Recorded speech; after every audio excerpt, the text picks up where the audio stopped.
teman-teman, perkenalkan nama Celia Paulus dari kelas 11 MIA. Di sini saya akan mempresentasikan tugas PJOK yaitu renang gaya dada. Renang ini merupakan salah satu renang yang umum digunakan. Namun renang ini juga disebut dengan renang gaya katak.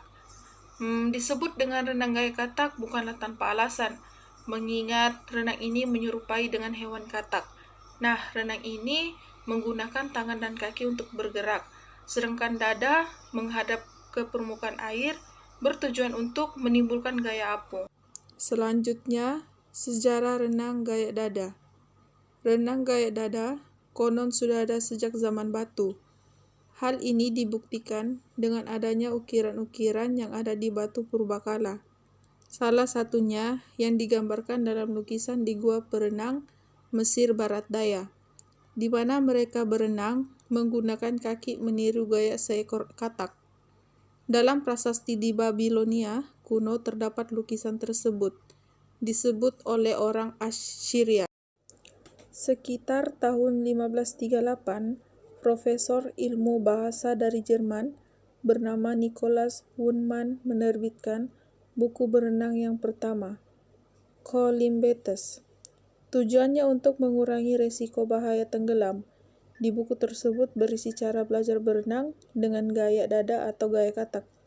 Pada tahun 1969, pengarang Prancis Melchisedes de Venot menulis buku The Art of Swimming yang menjelaskan berenang gaya dada. Salah seorang pembacanya adalah Benjamin Franklin. Adapun kejuaraan renang dimulai di Eropa sekitar tahun 1800. Sebahagian perenang memakai gaya dada. Dalam lomba renang tahun 1844 di London, sejumlah perenang suku Indian ikut serta di dalamnya. Perenang Inggris menggunakan gaya dada, sementara perenang suku Indian menggunakan gaya bebas. Sampai pada tahun 1873, orang Inggris lebih senang berenang gaya dada. Semakin berkembangnya zaman kini, renang gaya dada menjadi salah satu gaya yang populer untuk digunakan. Hal ini tidak lepas dari mudahnya melakukan gaya ini dan cenderung lebih cepat dalam berenang, sehingga gaya dada sering digunakan untuk perlombaan berenang di berbagai olimpiade. Selanjutnya, teknik-teknik renang gaya dada. Yang pertama, teknik meluncur. Teknik yang pertama yaitu teknik yang meluncur. Teknik tersebut digunakan saat pertama kali masuk ke dalam air. Langkah-langkah yang bisa dilakukan untuk meluncur dalam air adalah sebagai berikut. Yang pertama, badan dalam posisi membungkuk ke depan searah dengan permukaan air dan meluruskan kedua tangan sambil mengapit bagian telinga. Kedua, agar badan bisa meluncur ke depan, tolakkan bagian kaki yang menempel di dinding dengan kuat. Ketiga, luruskan kedua lengan dan kaki ke arah depan. Keempat, luruskan bagian tubuh dan jagalah keseimbangan ketika posisi badan berada di permukaan air. Teknik yang kedua adalah teknik gerakan tangan. Gerakan tersebut dilakukan dengan cara mengayunkan tangan dari samping ke arah depan, lalu tarik kembali ke arah dada sehingga menimbulkan dorongan serta kepala bisa terangkat di atas permukaan air. Langkah-langkah yang bisa dilakukan dalam teknik gerakan tangan adalah: 1. Kedua kaki direkatkan terhadap dinding kolam. Kedua, upayakan kedua belah tangan dalam posisi lurus dan kepala terlihat dari atas permukaan air. Ketiga, tariklah kedua belah tangan dengan bersama-sama menuju arah dada bagian bawah, sembari kedua telapak tangan digerakkan mengayuh dalam air. Selanjutnya, teknik gerakan kaki.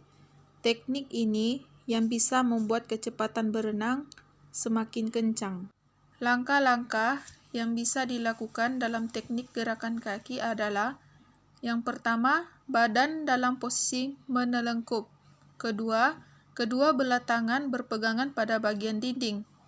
3. Kepala terletak di atas permukaan air, sedangkan bagian kaki diluruskan. Keempat, kedua belah kaki diluruskan dan ditarik ke arah samping. Kelima, ketika posisi kedua kaki diluruskan, buatlah lecutan ketika kaki sedang ditutupkan. Keenam, usahakan pergelangan kaki tetap rileks.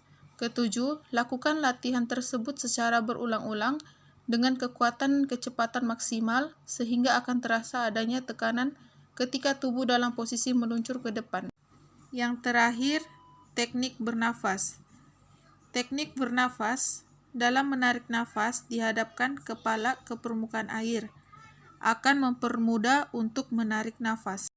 Langkah-langkah yang bisa dilakukan dalam pengambilan nafas yaitu kedua belah tangan ditarik ke arah samping, dagu diangkat ke atas menuju permukaan air, sembari mengambil nafas perlahan-lahan dengan menghirup udara. Selanjutnya, ada kelebihan dari renang gaya dada.